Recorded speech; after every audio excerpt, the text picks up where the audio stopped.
Tristeza by Jack Kerouac, Part 4. El Indio goes out and gets meat sandwiches. And now the cat goes mad, yelling and mewing for some. And El Indio throws her off the bed. But Cat finally gets a bite of meat and raunches at it like a mad little tiger. And I think, if she was as big as the one in the zoo, she'd look at me with big green eyes before eating me.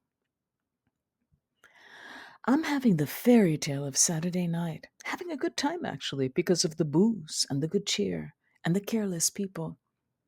Enjoying the little animals. Noticing the little chihuahua now meekly waiting for a bite of meat or bread with her tail curled in. And whoa, if she ever inherits the earth, it'll be because of meekness.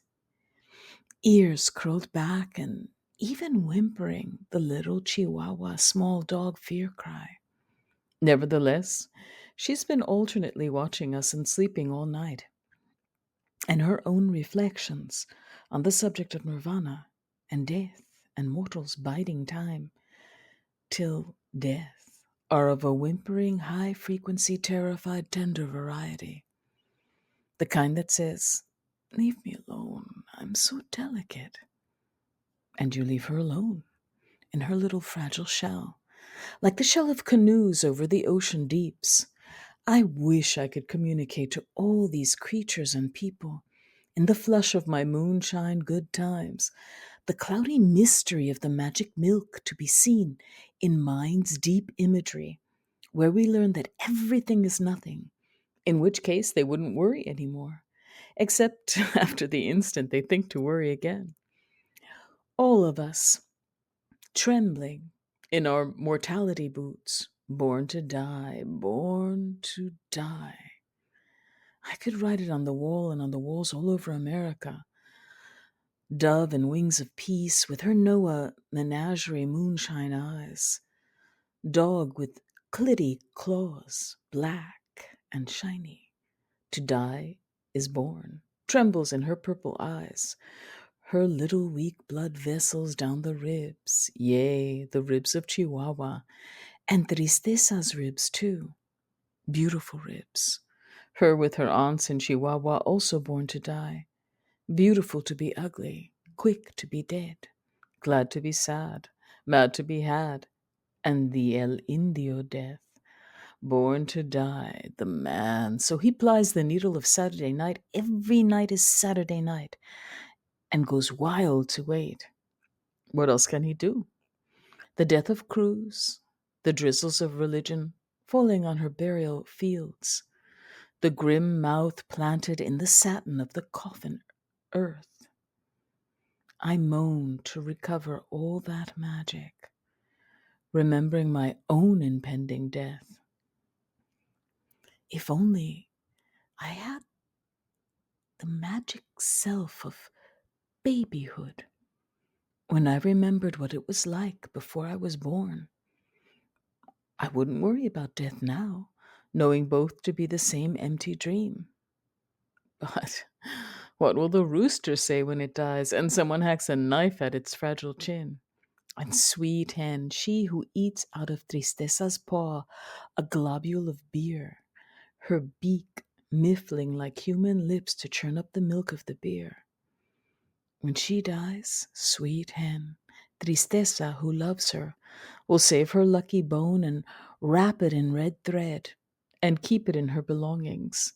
Nevertheless, sweet mother hen of our ark of Noah night. She, the golden purveyor, and reaches so far back you can't find the egg that prompted her outward through the first original shell. They'll hack and whack at her tail with hacksaws and make mincemeat out of her that you run through an iron grinder turning handle. And would you wonder why she trembles from fear of punishment too? And the death of the cat, little dead rat in the gutter with twisted yick face. I wish I could communicate to all their combined fears of death the teaching that I have heard from ages of old, that recompenses all that pain with soft reward of perfect silent love, abiding up and down and in and out, everywhere past, present, and future in the void unknown, where nothing happens and all simply is what it is. But they know that themselves, beast and jackal and love woman, and my teaching of old is indeed so old. They've heard it long ago before my time. I become depressed and I gotta go home. Every one of us born to die. Bright explanation of the crystal clarity of all the worlds. I need to show that we'll all be all right. The measurement of robot machines at this time is rather irrelevant, or at any time. The fact that Cruz cooked with a smoky kerosene stove big potteryfuls of carne, meat from a whole heifer, bites of veal, pieces of veal tripe, and heifer brains and heifer forehead bones. This wouldn't ever send Cruz to hell because no one's told her to stop the slaying. And even if someone had, Christ or Buddha or Holy Mohammed, she would still be safe from harm. Though by God, the heifer ain't. The little kitty is mewing rapidly for meat, himself a little piece of quivering meat. Soul eats soul in the general emptiness. Stop complaining, I yell to the cat as he raves on the floor and finally jumps and joins us on the bed. The hen is rubbing her long feathery side gently, imperceptibly against my shoe tip, and I can barely feel it and look in time to recognize what a gentle touch it is from Mother Maya. She's the magic hen layer without origin, the limitless chicken with its head cut off. The cat is mewing so violently, I begin to worry for the chicken. But no, the cat is merely meditating now, quietly, over a piece of smell on the floor. And I give the poor little fellow a whir or purr on the thin, sticky shoulders with my fingertip. Time to go. I've petted the cat, said goodbye to God the dove, and want to leave the heinous kitchen in the middle of a vicious golden dream. It's all taking place in one vast mind.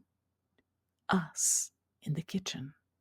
I don't believe a word of it, or a substantial atom empty hunk of flesh of it. I see right through it, right through our fleshy forms, hens and all, at the bright amethyst future whiteness of reality. I am worried, but I ain't glad. Foo, I say, and the rooster looks at me. What's he mean by foo?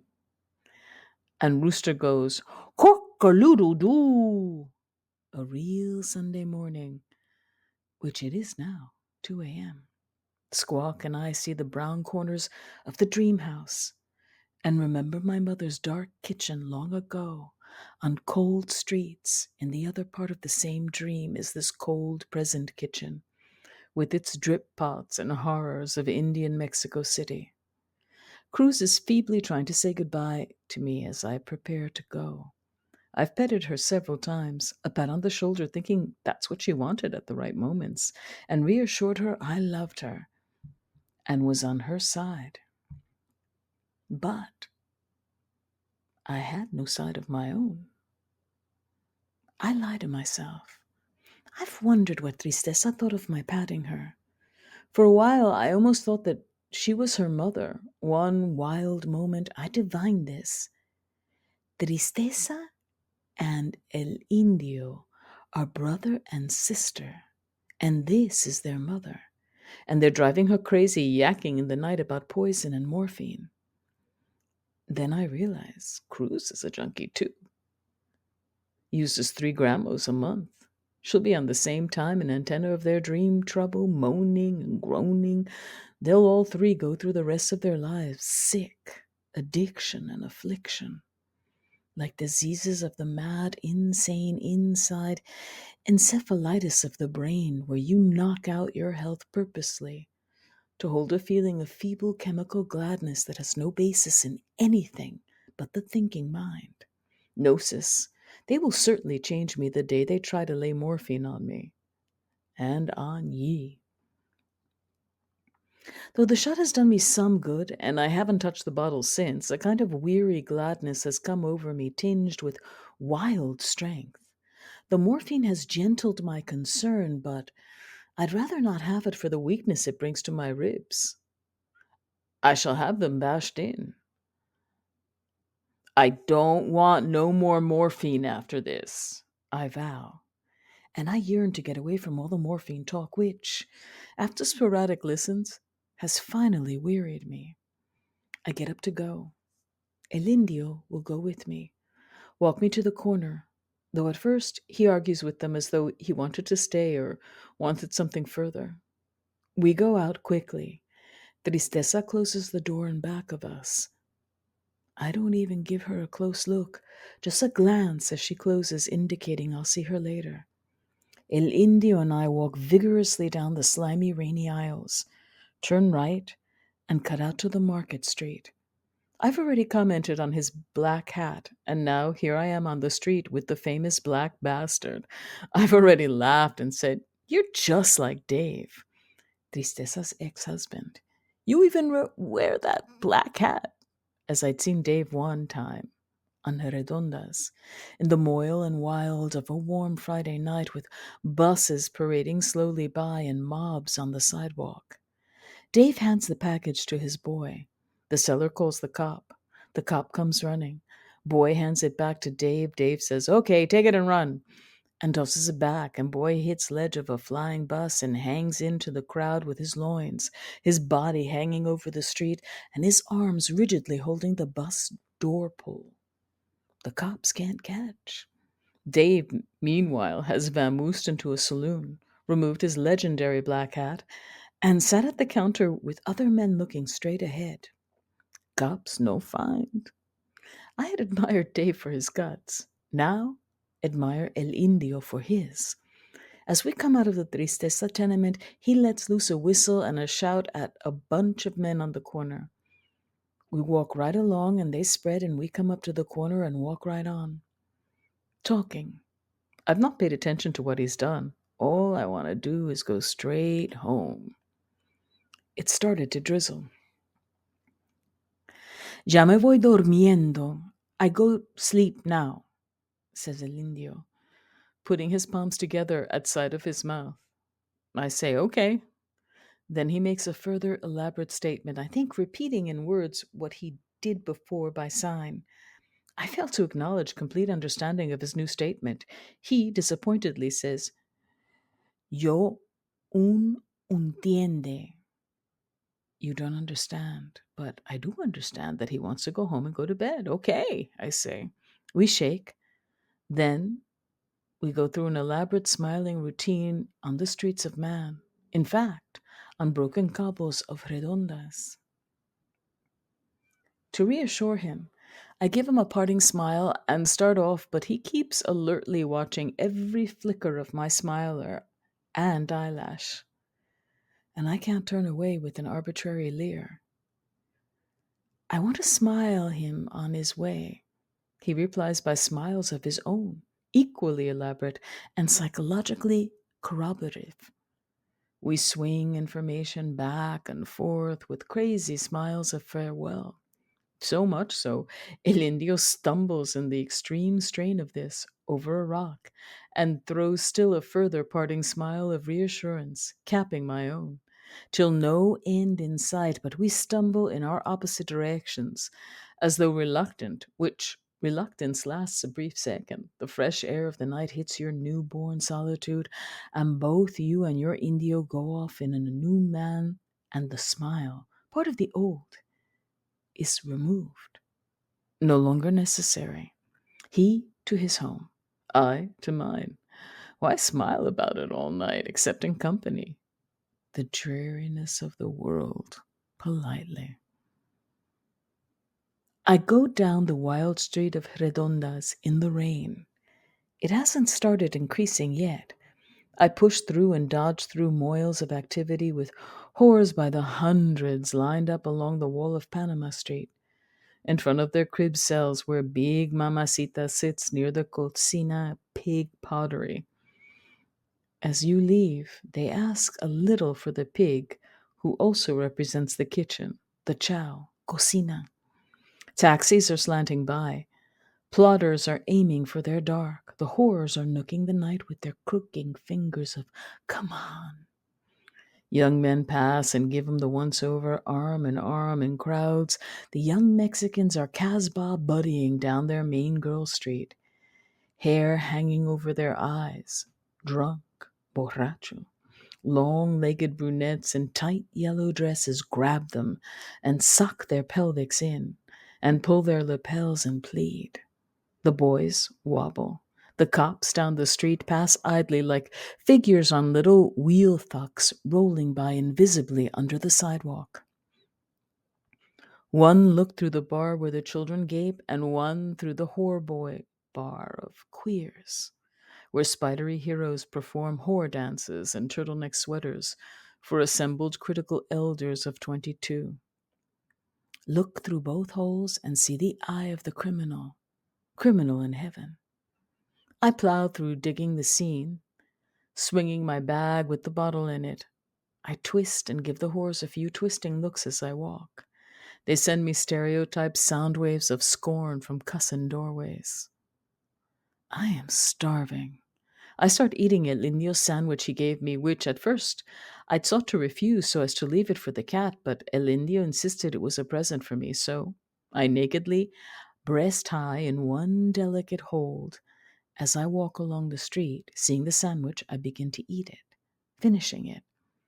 I start buying tacos as I run by, any kind, any stand where they yell, Joven! I buy stinking livers of sausages, chopped and black white onions, steaming hot in grease that crackles on the inverted fender of the grill. I munch down on heats and hot sauce salsas and come to devouring whole mouthloads of fire and rush along. Nevertheless, I buy another one, further, two, of broken cow meat, hacked on the woodblock, head and all it seems, bits of grit and gristle, all mungied together on a mangy tortilla and chewed down with salt, onions, and green leaf. Diced. A delicious sandwich when you get a good stand. The stands are one, two, three in a row, a half mile down the street, tragically lit by candles and dim bulbs and strange lanterns. The whole of Mexico, a bohemian adventure in the great outdoor plateau, night of stones, candle, and mist. I pass Plaza Garibaldi, the hot spot of the police. Strange crowds are grouping in narrow streets around quiet musicians that only later, faintly, you hear corneting round the block. Marimbas are drumming in the big bars. Rich men, poor men, in wide hats mingle, come out of swinging doors, spitting cigar butts and clapping big hands over their jock as though they were about to dive in a cold brook. Guilty. Up the side streets, dead buses waddling in the mud holes, spots of fiery yellow whore dress in the dark. Assembled leaners, and up against the wall, lovers of the loving Mexican night. Pretty girls passing, every age.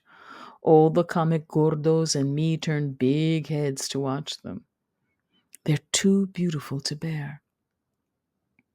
I rock right by the post office, cross the bottom of Juarez, the Palace of Fine Arts sinking nearby, yoke myself to San Juan Letran, and fall to hiking up 15 blocks of it fast, passing delicious places where they make the churros and cut you hot salt butter, bites of fresh hot donut from the grease basket that you crunch freshly as you cover the Peruvian night ahead of your enemies on the sidewalk. All kinds of crazy gangs are assembled, chief, gleeful leaders getting high on gang leadership, wear crazy woolen Scandinavian ski hats over their zoot paraphernalias and pachuco haircuts. Other day here, I'd pass a gang of children in a gutter, their leader dressed as a clown with nylon stocking overhead and wide rings painted around the eyes. The littler kids have imitated him and attempted similar clown outfits. The whole thing gray and blackened eyes with white loops, like silks of great racetracks and the little gang of Pinocchian heroes and Genet. Paraphernaliaing on the street curb, an older boy making fun of the clown hero. What are you doing clowning, hero? There ain't no heaven anywhere. There ain't no Santa Claus of clown heroes, mad boy. Other gangs of semi-hipsters hide in front of the nightclubs with ronks and noise inside. I fly by with one quick Walt Whitman look at all that field a roll. It starts raining harder.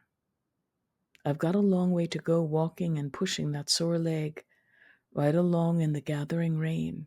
No chance, no intention whatever of hailing a cab. The whiskey and the morphine have made me unruffled by the sickness of the poison in my heart. When you have no more numbers in nirvana, then there won't be such a thing as numberless, but the crowds on San Juan Letran were like numberless. I say, count all these sufferings from here to the end of the endless sky, which is no sky, and see how many you can add together to make a figure to impress the boss of dead souls in the meat manufactory in city, city, city, city. Every one of them in pain and born to die, milling in the streets at 2 a.m. underneath those imponderable skies.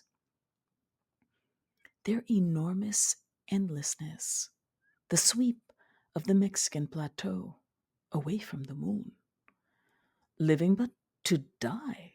The sad song of it I hear sometimes on my roof in the Tejado district rooftop cell with candles, waiting for my nirvana or my tristeza. Neither come. At noon, I hear La Paloma being played on mental radios in the fallways between the tenement windows. The crazy kid next door sings.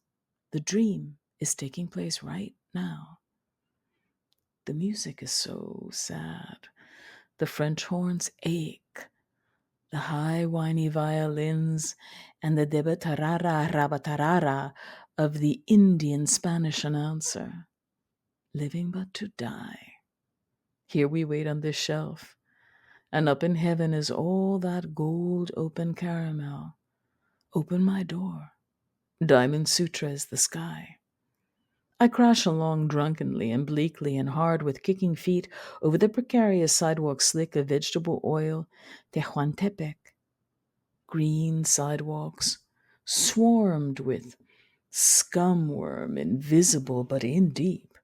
Dead women hiding in my hair, passing underneath the sandwich and chair.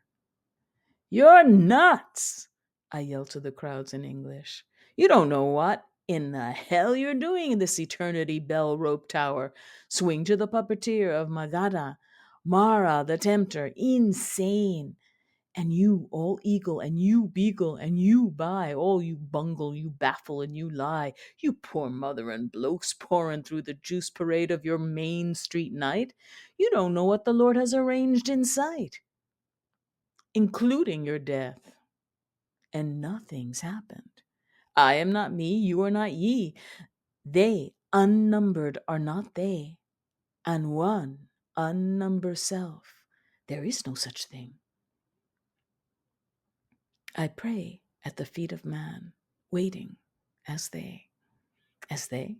As man? As he? There is no he. There is only the unsayable divine word, which is not a word but a mystery. At the root of the mystery, the separation of one world from another by a sort of light.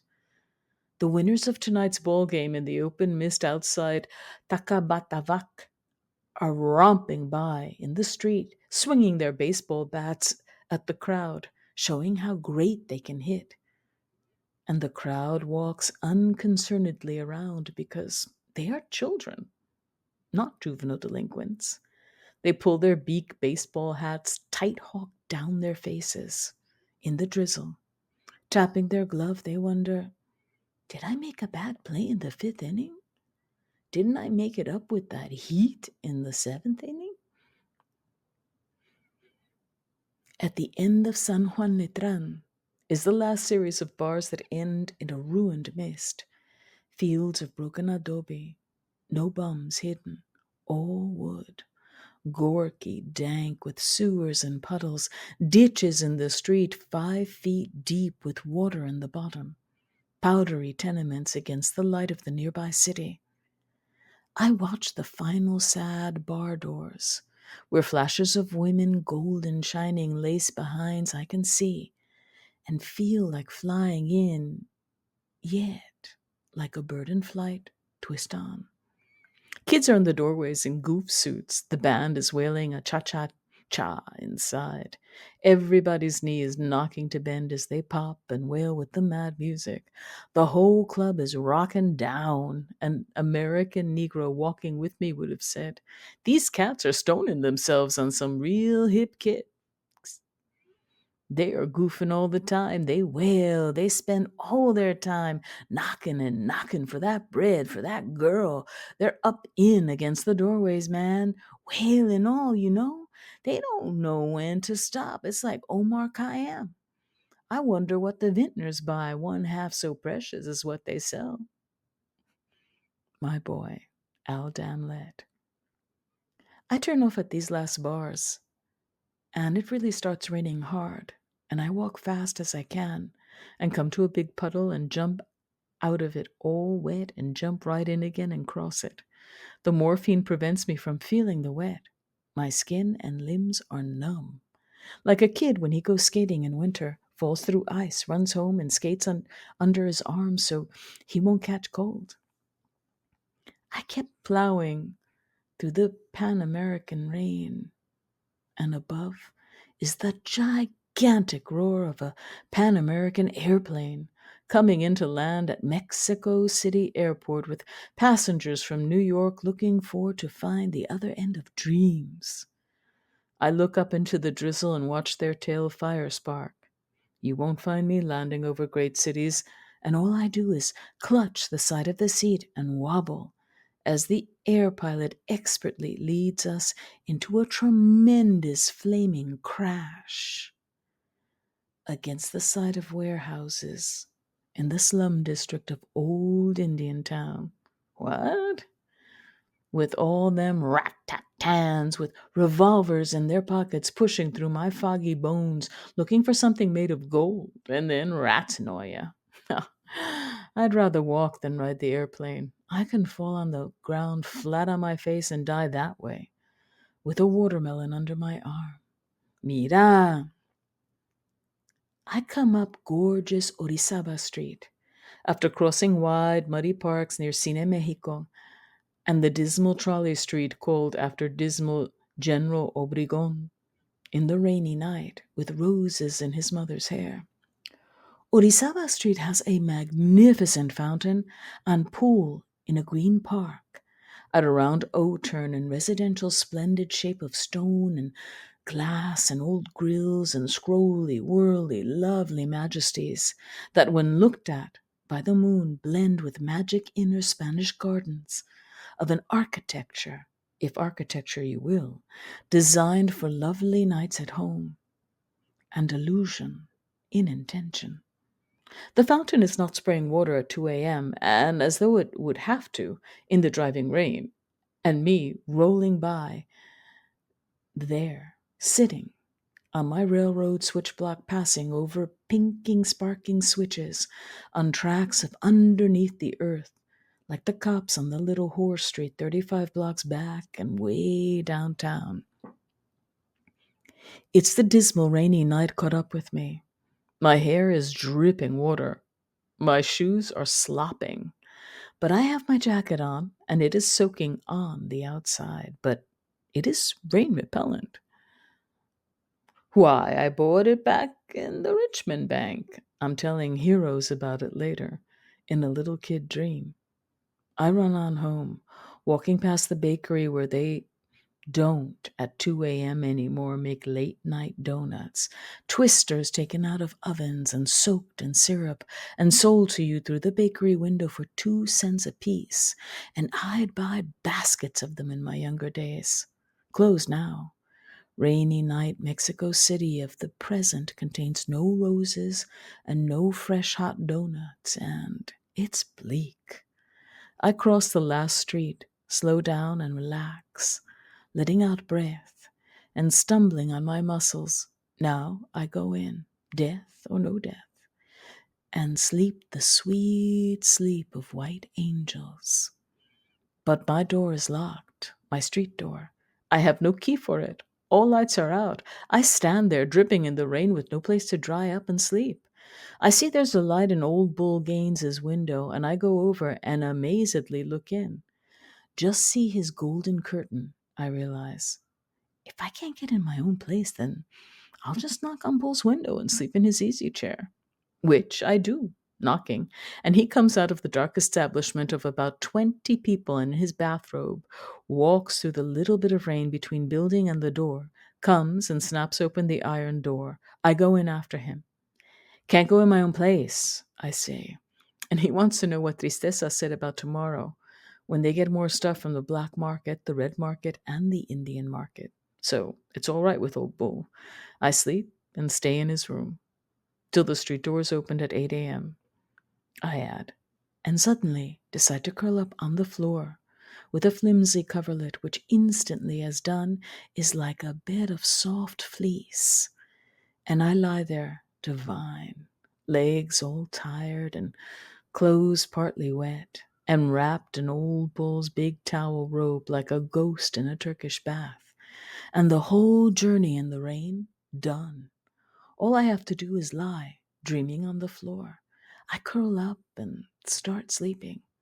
In the middle of the night now, with the small yellow bulb on and rain crashing outside, old Bull Gaines has closed shutters tight, is smoking cigarette after cigarette. And I can't breathe in the room, and he's coughing. The dry junkie cough, like a protest, like yelling, "Wake up!" He lies there, thin, emaciated, long-nosed, strangely handsome and gray-haired and lean and mangy, 22 in his derelict worldling. Students of souls and cities, he calls himself, decapitated and bombed out by morphine frame. Yet, all the guts in the world. He starts munching on candy. I lie there, waking up realizing that old Bull is munching on candy noisily in the night. All the sides to this dream. Annoyed, I glance anxiously around and see him yorking and munching on candy after candy. What a preposterous thing to do at 4 a.m. in your bed. Then at 4:30, he's up and boiling down a couple of capsules of morphine in a spoon.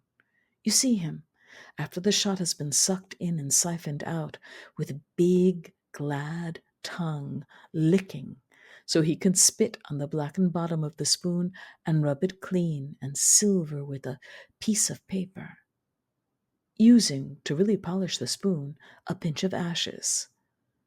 And he lies back, feeling it a little. It takes 10 minutes. A muscle bang. By about 20 minutes, he might feel all right. If not, there he is, rustling in his drawer, waking me up again. He's looking for his goofball so he can sleep. So I can sleep, but no. Immediately, he wants another jolt of some kind. He ups and opens his drawers and pulls out a tube of codeine pills and counts out 10 and pops that in with a slug of cold coffee from his old cup that sits on the chair by the bed. And he endures in the night with the light on and the lights further cigarettes. At some time or other, around dawn, he falls asleep. I get up after some reflections at 9, 8, or 7, and quickly put on my wet clothes to rush upstairs to my warm bed and dry clothes. Old Bull is sleeping. He finally made it. Nirvana. He's snoring, and he's out, and I hate to wake him up, but he'll have to lock himself in with his bolt and slider. It's gray outside. Rain has finally stopped after heaviest surge at dawn. 40,000 families were flooded out in the northwestern part of Mexico City that storm.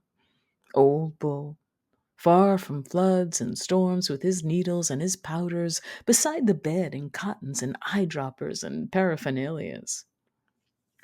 When you got morphine, you don't need anything else, my boy, he says to me in the daytime, all combed and high sitting in his easy chair with papers, the picture of glad health. Madam Poppy, I call her. When you've got opium, you've got all you need. All that good old goes down in your veins, and you feel like singing hallelujah. And he laughs. Ha ha! Bring me Grace Kelly on this chair, morphine on that chair. I'll take morphine. Ava Gardner, too? Ava Gardner, and all the bazookas, and all the country so far. If I can have my M in the morning, and my M in the afternoon, and my M in the evening before going to bed, I don't even need to know what time it is on the City Hall clock. He tells me this, all this, and more, nodding vigorously and sincerely. His jaw quivers with emotion. Why, for Christ's sakes, if I had no junk, I'd be bored to death. I'd die of boredom, he complains, almost crying. I read Rimbaud and Verlaine. I know what I'm talking about. Junk is the only thing I want. You've never been junk sick. You don't know what it's like, boy. When you wake up in the morning sick and take a good bang, boy, that feels good. I can picture myself and Tristessa waking up in our nuptial madbed of blankets and dogs and cats and canaries and dots of hoar plant in the coverlet and naked, shoulder to shoulder, under the gentle eyes of the dove. She shoots me in, or I shoot myself in, a big bang of watery colored poison straight into the flesh of your arm and into your system, which it instantly proclaims its. You feel the weak fall of your body to the disease and the solution. But never having been junk sick, I don't know the horror of the disease. A story old Bull could tell much better than I. He lets me out, but not until he's muttered and sputtered out of bed, holding his pajamas and bathrobe, pushing in his belly where it hurts, where some kind of hernia cave-in annoys him. Poor sick fella, almost 60 years old and hanging on to his diseases without bothering anybody. Born in Cincinnati, brought up in the Red River steamboats, red-legged, his legs as white as snow. I see that it's stopped raining, and I'm thirsty, and I have drunk old Bull's 2 cups of water, boiled and kept in a jar. I go across the street in my damp, sopping shoes and buy an ice-cold Spur Cola and gobble it down on my way to my room. The skies are opening up. There might be sunshine in the afternoon. The day is almost wild and Atlantican, like a day at sea off the coast of the Firth of Scotland. I yell imperial flags in my thoughts and rush up the 2 flights to my room. The final flight, a ricket of iron tin pans, creaking and cracking on nails and full of sand. I get on the hard adobe floor of the roof, the tejado, and walk on slippery little puddles around the air of the courtyard rail, only 2 feet high, so you can just easily fall down 3 flights and crack your skull on the tile Española floors, where Americans gnash and fight sometimes in raucous parties early in the twilight of the morning. I could fall. Old Bull almost fell over when he lived on the roof a month. The children sit on the soft stone of the 2 foot rail and goof and talk all day, running around the thing and skidding, and I never like to watch. I come to my room around 2 curves of the hole and unlock my padlock, which is hooked to decaying half-out nails. One time left the room open and unattended all day. I go in and jam the door on the rain-damp wood, and rain has swollen the wood, and the door barely tightens at the top. I get in my dry hobo pants and 2 big hobo shirts and go to bed with thick socks on and finish the spur and lay it on the table and say, and wipe the back of my mouth and look a while at holes in my door showing me outside Sunday morning sky. And I hear church bells down Orizaba Lane, and people are going to church, and I'm going to sleep. and I'll make up for it later. Good night.